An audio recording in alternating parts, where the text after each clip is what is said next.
آج میں آپ کو بتاؤں گا کہ اپنے دشمنوں سے کس طریقے سے نجات پا سکتے ہیں۔ یعنی آپ کے دشمن آپ کے سامنے آ کر کے آپ کو بہت زیادہ ذلیل رسوا، یعنی آپ سے بدلہ لینے کے لیے بہت کچھ کر چکے ہیں اور آپ اس سے بہت زیادہ پریشان آ چکے ہیں۔ تو آئیے اس کے بارے میں بات کر لیتے ہیں۔ السلام علیکم ورحمۃ اللہ وبرکاتہ۔ دوستان محترم، آج ہم اسی کے بارے میں بات کرنے والے ہیں۔ تو کیسے ہیں آپ لوگ؟ امید کرتے ہیں آپ سب لوگ خیر و عافیت سے ہوں گے۔ اللہ پاک آپ کو خوش رکھے، شاد رکھے، آباد رکھے۔ دوستان محترم، سب سے پہلے آپ اس ویڈیو کو لائک کر دیں، چینل کو سبسکرائب کر لیں، بیل آئیکن کو کلک کریں تاکہ ہر آنے والی نوٹیفیکیشن آپ لوگوں تک پہنچتی رہے۔ اگر آپ کا دشمن، یعنی اکثر بیشتر ایسا ہوتا ہے اس دنیاوی اعتبار سے، یعنی اس وقت کے دور میں دشمن دو طرح کے ہوتے ہیں، آپ کو بھی معلوم ہے، ایک ظاہری ایک باطنی۔ ظاہری ایسے جیسے کہ آپ کے سامنے کوئی آپ سے لڑائی لڑ رہا ہے یا پھر آپ سے بدلہ لینے کے لیے وہ کسی حد تک جا سکتا ہے، ایک یہ دشمن ہے۔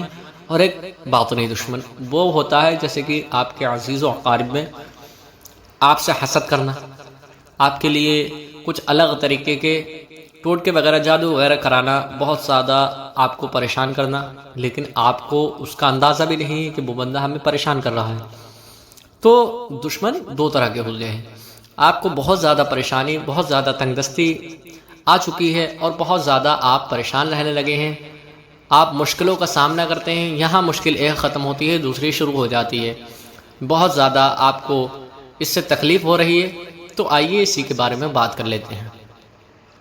سب سے پہلے حدیث پاک جان لیجیے، انما الاعمال بالنیات، عمل کا دار و مدار نیتوں پر ہے، یعنی کہ اپنی نیت کو صاف کریں، پھر اس کے بعد اس عمل کو اپنائیں، پھر دیکھیں آپ کمال کس طریقے سے آپ کو اس کے فائدے حاصل ہوتے ہیں۔ دوستو، اکثر ہمارے گھروں میں کیا ہوتا ہے کہ زیادہ تر ہمارے گھروں میں کہ ہم دوسروں کا اٹھنا بیٹھنا بہت رکھتے ہیں، یعنی کہ ہمارے گھر میں کوئی بھی انجان بندہ، ہمارے شہر کا، ہمارے محلے کا، ہماری بستی کا کوئی بھی شخص آ کے بیٹھ جاتا ہے، یعنی کوئی بھی غیر محرم آ کے بیٹھ جاتا ہے، ہم اس سے باتیں کرتے ہیں، یعنی ہمارے گھر کی عورتیں اس سے باتیں کریں، یعنی اس طریقے کے جو باتیں ہوتی ہیں ان سب کو دور کر دیں، یعنی کسی غیر مرد کو گھر پہ بٹھالنا بند کر دیں، کسی بھی غیر شخص کو بٹھالے ہی نہ، سب سے پہلے یہ چیز ختم کر دیں۔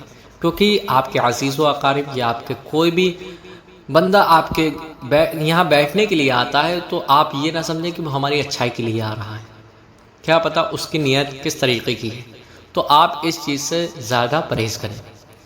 پہلی بات، آپ اس چیز سے پرہیز کریں گے، پھر آپ کو خود بخود آپ ان غفلتوں سے دور ہوتے چلے جائیں گے۔ اور آئیے اب اسی دشمنی کے بارے میں بات کر لیتے ہیں کہ آپ کو اس کو کس طریقے سے دور کرنا ہے۔ تو آپ کو باوضو ہو جانا ہے اور تنہا مصلی پہ بیٹھ کے ایک تسبیح صم بکم عمی فہم لا یرجعون، آپ کو اسکرین پر دکھتا ہوگا، آپ چاہیں تو اس کا اسکرین شاٹ لے لیں، اس کو یاد کر لیں، اس کی ایک تسبیح پڑھیں، اللہ تبارک و تعالیٰ کی بارگاہ میں دعا کریں کہ اے اللہ، میں تجھ سے تیری پناہ مانگتا ہوں، اور جو میرے لیے جس طریقے کی میرے لیے مشکلات پیدا کرے، اللہ پاک اس کو بھی ہدایت فرما، مجھے بھی ہدایت فرما، یعنی کہ اس کے لیے کوئی غلط دعا نہ کریں، بس اس کے بھی لیے ہدایت کی دعا کریں، کیونکہ ہم اس کے لیے اگر ایسے غلط الفاظ اپنی زبان سے نکالیں گے تو ہم میں اور اس میں فرق کیا رہ جائے گا۔ تو سب سے پہلے آپ یہ کام ضرور کریں، ٹھیک ہے؟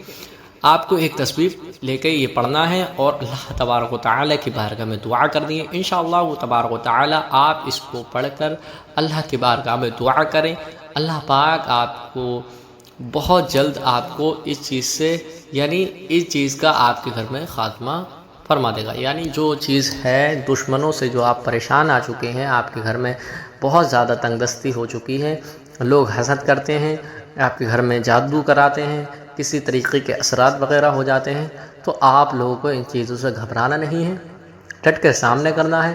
آپ کو یہ تسبیح پڑھنا ہے، اللہ کی بارگاہ میں دعا کرنی ہے، انشاءاللہ اللہ پاک رحیم ہے، کریم ہے، وہ اپنے بندوں پر رحم فرمانے والا ہے۔